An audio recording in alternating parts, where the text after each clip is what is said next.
പറ്റുന്നൊരു വിറകടുപ്പിൽ തന്നെ ഉണ്ടാക്കാൻ നോക്കണം കേട്ടാ.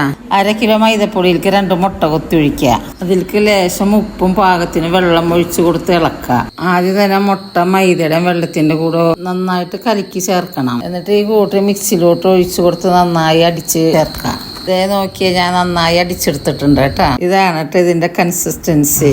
ഇതേ ഞാൻ അതൊരു ബൗളിൽ കൊഴിച്ചു കൊടുത്തിട്ടുണ്ട്. എന്നിട്ട് നമുക്ക് ഒന്നും കൂടി ഇളക്കി കൊടുക്കാട്ടാ. മുട്ടപ്പത്തിരി ചട്ടി വെച്ച് നല്ലോണം ചൂടാക്കുക. ചട്ടി ചൂടായി വരുമ്പോ തീരെ പിടിക്കാതിരിക്കാൻ വേണ്ടിട്ട് മുട്ടത്തോട് തേച്ച് കൊടുക്കാം.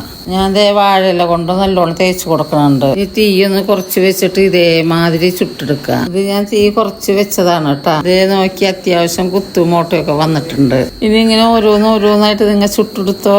ഇതേ കണ്ടില്ലേ, അത്യാവശ്യം ഓട്ടയുള്ള നല്ല മുട്ടപ്പത്തിരി. ഇനി അടുത്തത് ഇതിന് വേണ്ടത് നല്ല കട്ടിയുള്ള തേങ്ങാപ്പാല്, പിന്നെ പഞ്ചസാരയും. ഇതേപോലെ പാലും പഞ്ചസാരയും ഒഴിച്ചു കൊടുത്ത് കുതിർത്ത് അങ്ങോട്ട് കഴിക്കാം. വേറെ ഒരു കറിയും ഇതിന് പറ്റൂല. തേങ്ങാപ്പാലും പഞ്ചസാരയും തന്നെയാണ് ഇതിന്റെ കൂട്ട്.